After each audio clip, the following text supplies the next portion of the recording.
Okay, so what I thought we'd do is I was going through all my notes from different Haggadah workshops that I did over the years, and I found some of my favorite divrei Torah. And as I was going through them, I found several of them I thought really spoke to our situation today. I know Rabbi Posner is also putting out a handout in connection to this. So you'll have some of these, you'll have his insights, and you can use them hopefully at your Seder and to draw inspiration from. So without further ado, I thought we'd just jump in. I have a lot more material beyond this source sheet, so we'll start here and then we'll go beyond that. Okay, so the first idea I want to share with you is the word Seder. I'm not going to read every single word in here because really I want to just share it with you. We'll read some of it. But the word Seder means order. And I think it's a really important thing to remember today. That's the first of our Torah here on page 1, is that, when you go through the Seder every year, you hear about what happened to Am Yisrael in Egypt, the troubles they went through. We take a long time to describe that. And then we describe how Hashem saved us and helped us. And it's an important thing to remember as you read that there is an order to things. Like many times we feel looking around, just this week in the news, Iran, October 7th, anti-Semitism is rampant. Like if some might feel like it's hefker, like we're alone, and we have to know that Hashem is still overseeing things and there is an order to things. We don't always understand that order, but there is an order. I think that's what the Seder is supposed to be highlighting to us. Not just that there's Seder of 15 stages of the Seder, but rather there's a Seder to the world, and that there are struggles, there are tragedies, there are difficulties, but it doesn't mean that Hashem's not in charge. It's really important to remember that. I think the Haggadah, if we can take anything from that, it's that message that Hashem's in charge. The Chazon Ish talks about bitachon, trust in God. And he says, bitachon, trust in God, doesn't mean that you're going to trust that everything's going to be perfect. That's not trust. Trust in God is that when things are not perfect and things are bad, you still believe in Hashem, you still trust God, and you still try to follow God. So I think that's the idea of the Seder, that there is a Seder, an order to things. And so that's really something to think about as you go through the Seder. You hear about all the troubles that Am Yisrael went through. You read later on about all the good things that Hashem did as well. Okay, so that's the first message I think we can take from that. The second message that's relevant is about the egg, the beitzah, that we eat at the Seder plate. We put on the Seder plate and that we eat at the Seder. So why do we have an egg at the Seder? Without looking at my notes. Korban Pesach. Haggadah. Okay, so why an egg though? Okay, so the answer was we have a egg at the Seder because of the Korban Haggadah, meaning the shank bone symbolizes the Passover sacrifice, and the egg, the Haggadah sacrifice, is brought on the holiday. Why an egg though? Could be a shank bone as well, or some other type of animal. Yeah. To represent mourning. So mourning and so what do we mourn? What are we mourning, and how is that connected to the Haggadah? What are we mourning? We always are mourning something, but like, what are we specifically thinking about?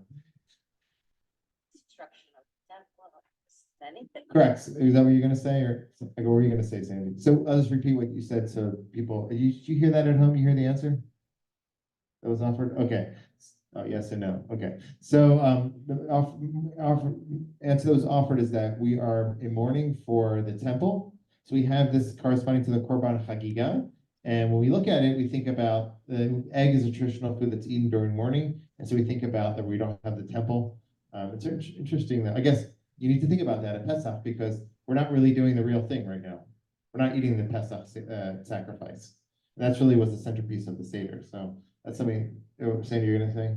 I was going to say the egg also, in my mind, represents life, in that life begins with a single cell like an egg, and that that the harder you boil it, the stronger we become, and also in keeping with that kind of, that it's continuously round, there's no beginning, there's no end, to keep going around an egg, and that where life ends, a new life begins, and there's always time for renewal. I don't know if there are any other answers that left. Those were really good answers. You have like 4 of them there. That was great. And thought not all sacrifices were meat sacrifices, that some of them were eggs. that I Correct. thought. Oh, So eggs? thought I don't that know. Haggadah was actually an egg sacrifice. Not a Haggadah. Haggadah was from meat. Was meat? Yeah, I mean, there are other components that can accompany it, but not the egg, no. Correct, that's why the question arises, why an egg specifically? Sandy mentioned one of the answers that I'm thinking about is that the Hassam Sofer says that the stronger, the more you boil an egg, the stronger it gets. And we see that in the story of Mitzrayim, that the tougher it was for Am Yisrael, the more they proliferated, the stronger they became. And I think that could be an inspiring message for us today, that we're going through a lot. We're being attacked on multiple fronts from multiple countries, in America or all over. And it can sometimes feel defeating or deflating. And we have to know that our nature, we've done this before. Am Yisrael's been through this before. And we keep getting stronger, we keep growing, we're still here. And Bezrat Hashem will continue to get stronger going forward. So I think that's like a message you can share at the opening of your Seder. It's a powerful one, I think. That's the egg. I brought some of the other explanations in here you can take a look at. Another message that's relevant is just a simple thing. We say on every night, we only dip once, and we don't dip at all. And tonight we dip twice. So what are the two dippings? On Zoom, what are the two dippings? Can you guys unmute yourselves, or is it you just kind of? If you behave, you can unmute. Yeah. Someone offer us what the two dippings are? Salt water and in the charoses. Yeah, so there's two dippings thank you. Yeah, so there's two dippings and they kind of bookend the Seder, right? In a way. Now we're way later. So the first one is you open up dipping the parsley in salt water. In the end, you dip the maror in the charoset. Okay, towards the end, 3/4 in or whatever. So the idea is when you start out the Seder, the parsley or some sort of karpas is not necessarily bitter, but you cause it to be bitter. Meaning Am Yisrael was living its life in Egypt and their lives got very bitter. And so at the very beginning of the Seder, we dip something that's sweet in something bitter. Toward the end of the Seder, we saw that the bitter became sweet. We saw that the tough times we went through, from within them, goodness emerged. And so that's why perhaps towards the end of the Seder, we dip the maror in the charoset, because the bitter became sweet. And that's something also to think and to remember, like the bitter can become sweet. We don't see it now. I remember a few years ago, I'm sure all of you remember this. I remember like giving divrei Torah and saying, one day, during COVID, that's a different type of difficulty or struggle. But I was like, one day we're going to sit together and we're not going to be masked and we're going to be together and we're going to be able to connect again. And I remember hearing that, I remember saying that. It was like a dream almost. And Baruch Hashem, we're together, we're sitting together. We go through tough times, but it doesn't mean that there's not positive, good times ahead as well. Sometimes we forget that.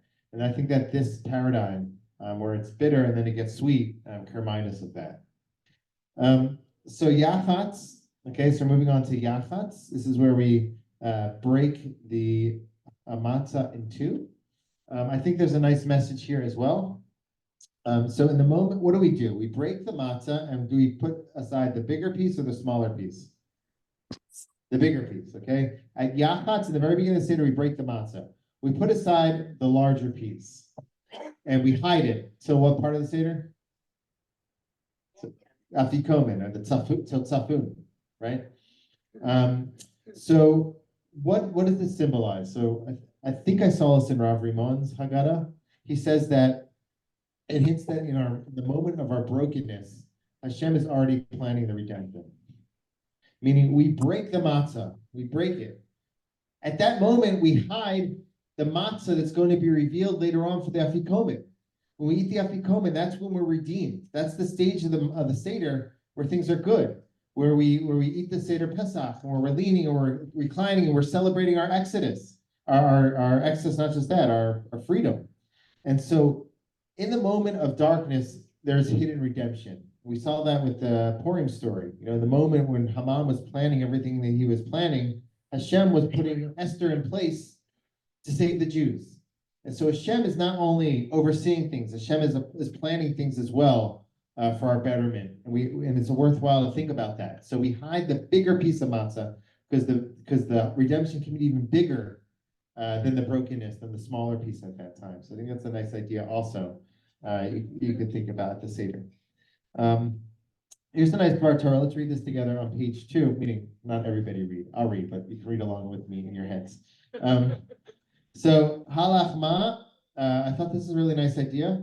He says, what does the Baal Haggadah mean when he says we are here? So what are we talking about? If you want to open up your Haggadah to halachma, you can see the language. This appears on page 8 in your Haggadah, and I don't know whatever Haggadahs you have at home.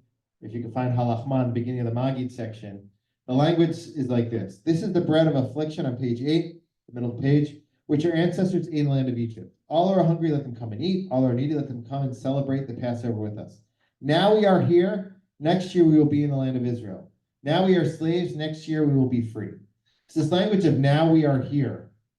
Right? Now we are here. It seems relatively obvious.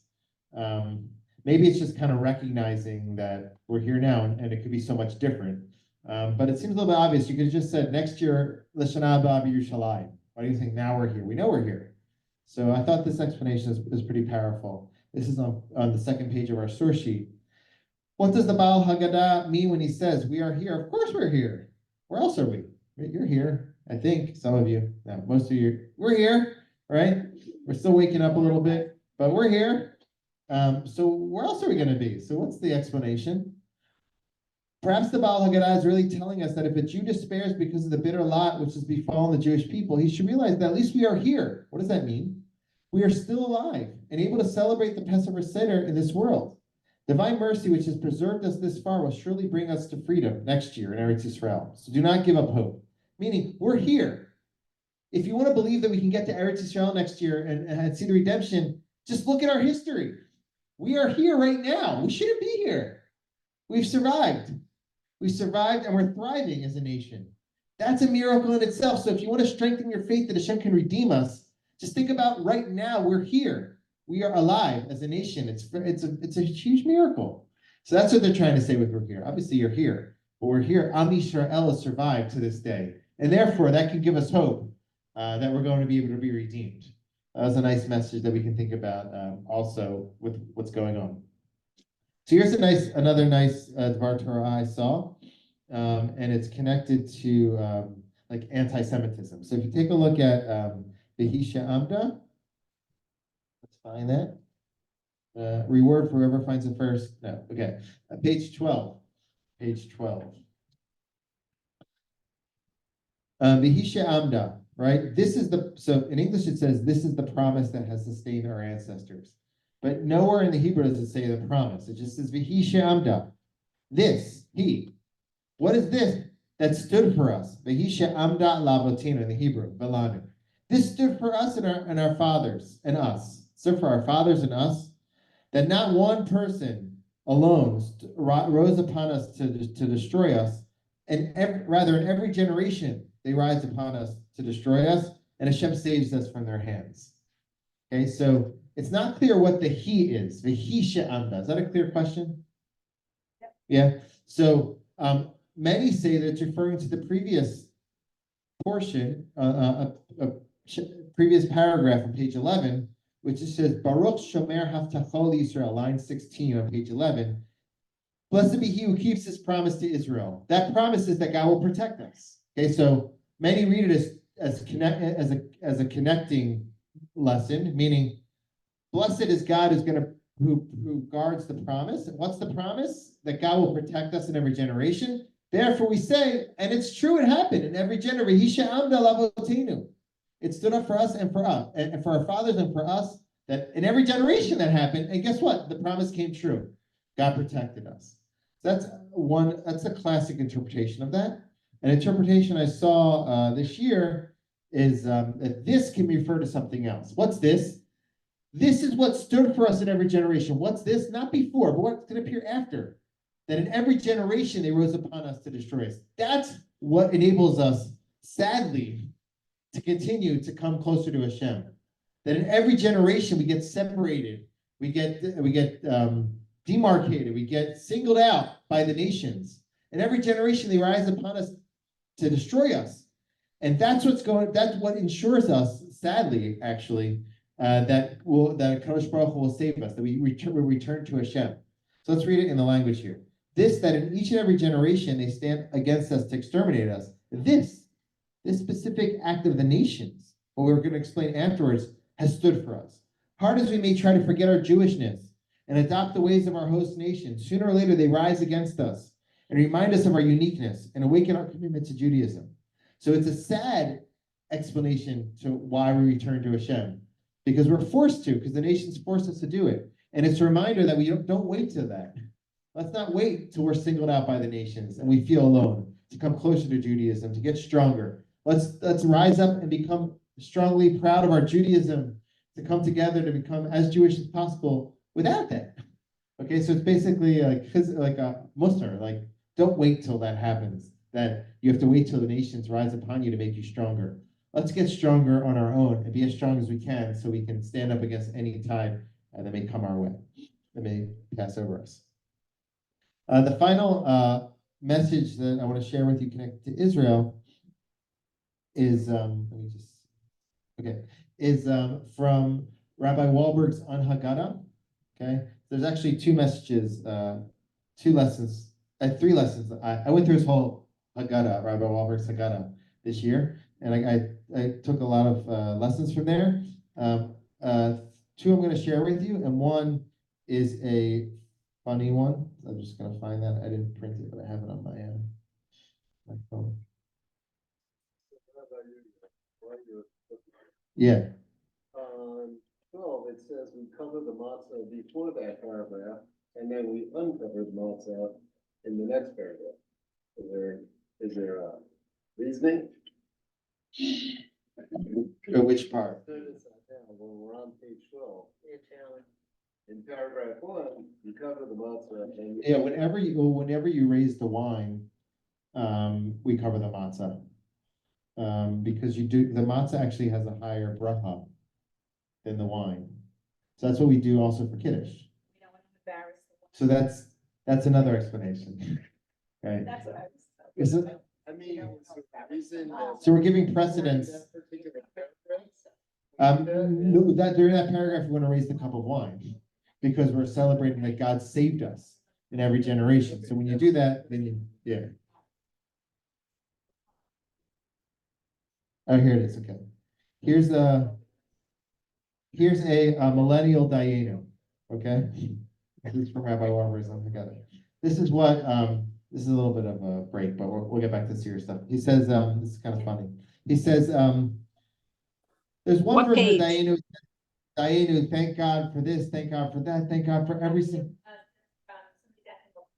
On Haggadah, it's in the Dayenu section. So Dayenu is further along in the Magi. I don't know the page offhand, but look for Dayenu. And Yashar Koch, we see you. You have the Haggadah, Yashar Koch. Audrey. Page 50. Page 50. Okay. So I call this the millennial Dayenu, but it's not. It's actually just the kvetching Dayenu. Okay. So you can. There's so many things that are going good in the world around us, and we really Dayenu causes us to take a pause and recognize how great it is. There's so many good things.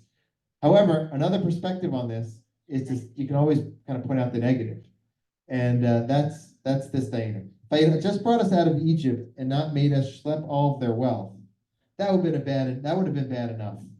If you made us schlep all their wealth and not frightened us half to death at the Red Sea before the water finally split, that would have been bad enough. If you frightened us half to death at the Red Sea and not made us schlep through the desert for 40 years, that would have been bad enough. They made us schlep through the desert for 40 years and not made us eat the manna, which tasted like cardboard, that would have been bad enough. So there are two different ways you can go with this. Obviously, this is not the printed version because we don't want to encourage people to kvetch. The opposite, we should recognize the good. So if you find yourself in this, mode of, oh, that wasn't good, remember the Dayenu. Take a step back and try to do the counting of all the things that are really going good, because there's a lot. We have so many blessings around us. So that's you can see he brought more on that in his Haggadah. Okay, how did I get to? Oh, because Rabbi Wahlberg has a nice explanation for why we have this whole section in Haggadah. Take a look with me on page 12. This is Set Olmad. So this is a section where consider what Laban the Aramean attempted to do to our father. Okay, so basically there's a whole section between Zilmad all the way from page 12 through page 15. It's basically taking each word from 4 psukim and elaborating upon them. And this is kind of like some people view this as the more boring part of the Seder, in the sense that it's just like you're going word by word, and then you're going to, like, aunt this and uncle this and etc. to read these in English. And sometimes the kids like kind of get bored at this part. Some of the adults do as well. But this is basically an elaboration on 4 psukim. What are these 4 psukim? These 4 psukim are verses that we say when we come to the temple to bring the bikurim, the first fruits. And we elaborate upon them in the Haggadah. And so Rabbi Wahlberg is asking, like, why are we saying these 4 psukim? And we're supposed to elaborate upon them. We do. Let's give you an example. The first part of the first verse is it says, the verse says like this: Arami Oved Avi Vayira Mitzrayma Vayagar Sham Bimtemea. This is line 6 on page 12. Vayisham Lagoy Gadol Atzum Varav. So we go through each of these words from this verse. Vayira Mitzrayma, etc. First page, line 13, Bimtemea, etc. Vayisham Lagoy. As you see, that's the first verse. Then we have another verse, which is line 4 on page 13. You get the idea. And that's the next verse, and then we elaborate upon that. So why do we take these verses out of all of them to explain the story of our history? You could use other verses. So Rabbi Wahlberg says like this. This is on our source sheet, second section, second page, final entry. While the commentators offer several explanations, perhaps a modern perspective can be noted in the fact that the bringing of the Bikurim, which these verses call to mind, shares something in common with our Passover observance. It can't be done by proxy. As the Haggadah tells us, every person is obligated to see himself as if he personally went out of Egypt. So here's why you can't do the Bikurim through an agent. Based on these words, V'halachta el hamakom, you shall go into the place, meaning you shall go. Maimonides makes the following comment: he who brings the first fruits has permission to give them to his servant or relative to carry the whole way until he reaches the outer precincts of the temple. But when he reaches the outer precincts of the temple, he has to take the basket himself on his shoulders, even if he be a great king in Israel. You have to do it yourself. You have to recognize Yetziat Mitzrayim and all that happened to you on your own. You have to go through an inner process in connection to what happened at the Seder. It's not enough just to play fun games with the children. Obviously, you need to do that, and that's very powerful. Rabbi Goldstein will offer some of those good ideas in that sense. But we need to go through a transformation ourselves.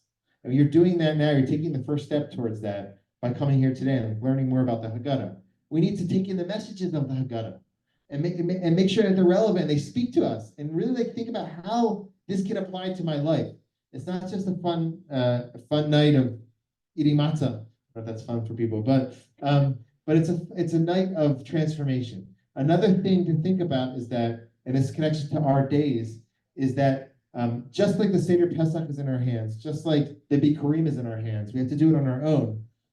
We have to think about what we can do on our own today to help Israel. That's why I think it's an Israel related to our Torah.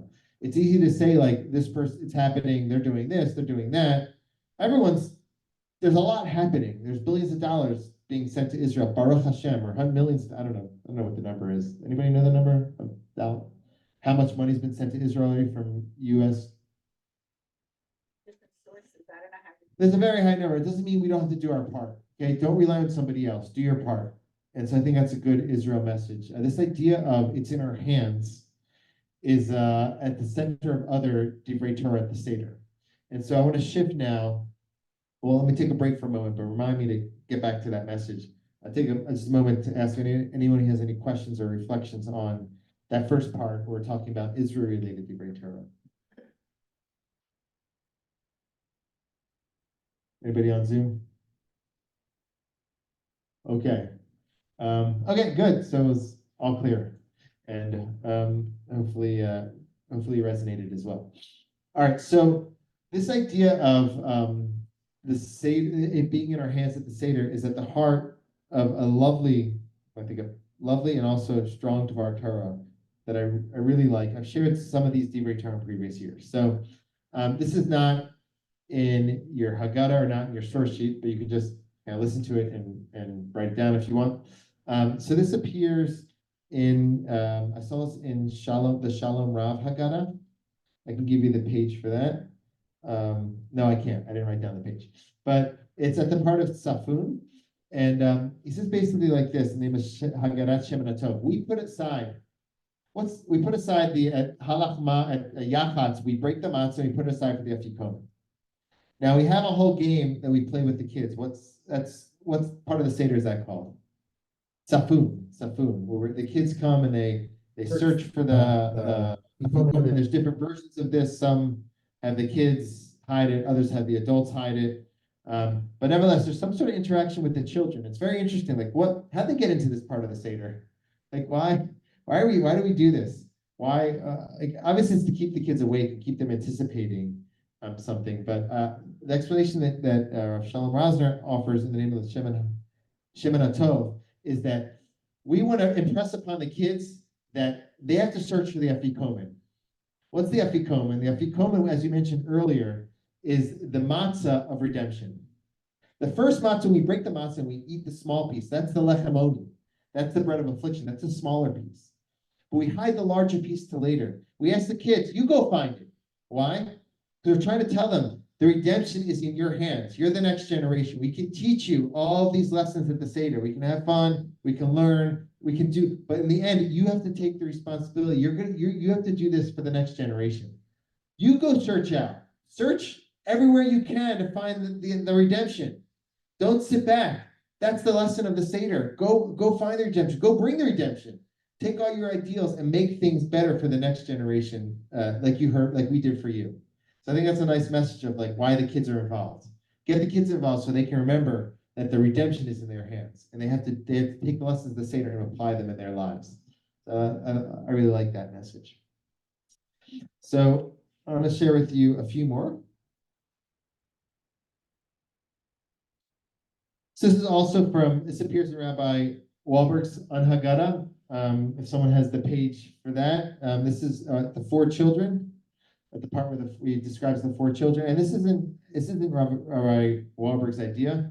I think this is the language he's quoting in the name of Rabbi Riskin, but I saw it in other places as well. So there's the 4 children. Sorry, the 4 children, not the 4 questions. The 4 children. The 4 children. There's a lot of symbolism in connection to them. The classic one is the Sfas Emes, where he says that each of us has all the 4 children inside of us. So this is relevant. Everybody has their inner heretic, their inner person doesn't know how to ask, their inner wise child. Sometimes for some people it's like very inner. Not joking, but and you have sides that you don't know how to ask.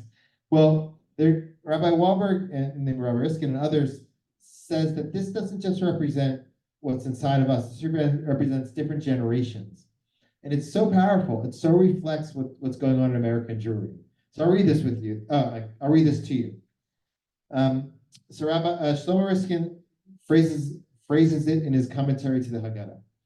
The wise child represents the European roots, the generation of the grandparents who came to America with beard and earlocks, dressed in shtreimel, steeped in piety, with a love for learning and profound knowledge of the Jewish tradition. So that's the wise child. Those are our grandparents who came over from Europe. Their progeny, they rebelled against. Many in our generation rebelled. They started different denominations, or they left the tradition. They didn't want to be, limited or constricted by the old country and their ways. Their progeny, the wicked child, they're wicked because they push back against it. Not saying they're necessarily wicked, okay? They brought up within the American melting pot, rejected their parents' customs and ways of thought. They thought of themselves as being in a new country with new ways of thinking and acting. For them, the parents were terribly old-fashioned and a bit foolish, etc. Turning their back on the glories of the Jewish tradition, this child often became successful in business, but was cynical in their outlook. Okay. So we have the wise child, the heretical, and the wicked child who pushed back against the tradition. The 3rd generation, what happens after that? The next generation is left bereft of tradition. But they're still living off a residual effect of the grandparents. We see this a lot in American Jewry. And so the 3rd generation, the simple child, is confused. He watched his grandfather making kiddush and his father standing by silently, perhaps resentfully, impatient to prepare for business on Saturday morning. So it's not always that extreme, okay?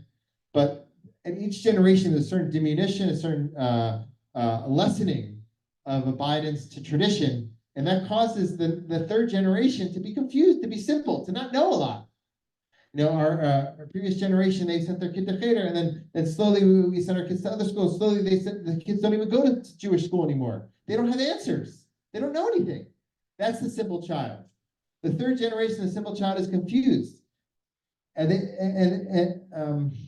he says like this: the memory of his grandfather, though strong at one time, is fading, and so the confused simple child can only ask Mazot. They can ask Mazot. They're calling the conflict between the grandfather and his father. The next generation doesn't even have the wherewithal to say Mazot. They don't have a point of reference. They don't even know how to ask. They don't know how to ask. They don't know anything. They're completely secular. So this happens a lot. I'm not saying it happens with any of us. I'm just saying this is a concern. As each generation doesn't see the previous generation staying strong and true to the tradition, it can cause a slow devolution. And that's something we should all be thinking about. How strong we should be in our homes so that the next generation will see that and we'll be able to have a model. The fourth generation, the child doesn't know how to ask. Offspring of the simple child is the greatest tragedy of all. He was born after his great-grandparents had died. He knows only his assimilated grandfather and the religiously confused father. He doesn't know how to ask questions. And Rabbi Wahlberg talks about the fifth child, and many speak about this because there's a fifth language of redemption that's hinted to in the verse. That's one that's not even at the Seder. So that's what can happen. Just a slow, devolution or like diminishing of connection to tradition. So I'm not gonna leave you on this sad note. We're gonna do a few other ones, but what I'm saying is something to think about. We're all parents, grandparents, and so it's something to think about. The stronger we are, the better example we set. The stronger chance we have. At least they'll be seeing a model of strong tradition, and that's very valuable. And Baruch Hashem, you're all here today. We're all doing what we can. So we should give ourselves a pat on the back and just keep getting stronger. Okay, so another Dvar Torah I want to share with you is this is one of my favorite Dvar Torahs connected to the Haggadah. Okay, I've shared this before. Raise your hand if you remember this Dvar Torah that I shared in previous years. Okay, I'll be put like this. Raise your hand. Yeah. Okay, I don't want to make everyone stand up, point out the fact that they don't remember it. But raise your hand. Anyway. All right, never mind. So many don't remember it. I'm happy about that because now I can share it to you anew. Okay. Maybe some of you on Zoom remember it, but this is Rabbi David Schwartz, a colleague and friend of ours from Chovevei Torah. He graduated like 2 years after me. He created this wonderful Dvar Torah, and I want to share it with you. So let's look at the Haggadah. Haggadah is at the end of the Seder, page 47 in our Haggadahs. So the melody we sing is Haggadah, Haggadah. It's those who make it to this point of the Seder, they sing this song. Somebody was just chatting with, they're like, "Oh yeah, Rabbi, our Seder just goes to Shulchan Aruch, and then everybody just goes home." That happens in a lot of Seders. But if you get to this point of the Seder, there's a lot of power and strength that we can draw from these songs. And they seem some of them seem, this song especially seems like a folk song. What's the song about? One little goat that father bought for 2 zuzim. Then we say a cat came and ate the goat. Okay, what happened? Who ate the cat? Do we remember? Without looking, a dog. Who afflicted the dog? Do we remember? A stick. Okay, and after the stick, what happened to the stick? Okay, there's a fire. So you see, at each stage, another predator, there's another victim at each stage that's attacked by a stronger villain, let's say. The song ends with not a villain, but rather Hashem putting an end to all the suffering. I think my volume went down a little bit. Can you hear me okay? Back. Okay, so at the end of the story, basically is Hashem stepping in. If you take a look at the very end of it, page 48, then came, so this should be Then came, once again, then came the shofet, like, go back. That goes back further. Where's Hashem? Hashem should appear here. It doesn't appear in the English, huh? Does it appear here in the English? Anyway, that is the Holy One, blessed be He. He slaughtered the angel of death. The angel of death who slaughtered the slaughter. Okay. Hashem ends it all, meaning all this ruckus, all these suffering, this cycle, the vicious cycle of one person or one being attacking the other and victimizing them and causing them to be the victim. That ends. Hashem puts an end to it. So what's the message of this story? So it's a fun story because there's a lot of imagery, etc.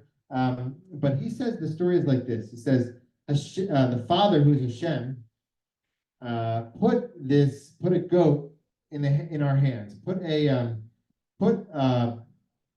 I guess like projects in our hands. People that are vulnerable for us to take care of. Hashem implanted people, communities, or children, or family members, or friends who need our help. Those who are vulnerable. He placed them in our hands to take care of. If we don't take care of them, they'll get attacked. They could be attacked, and they could be harmed, and we have not fulfilled our duty. And what happens after that? If we don't step in to help that individual can be attacked and harmed as well. Hashem in the end is going to put an end to all this suffering. And Hashem will bring the redemption.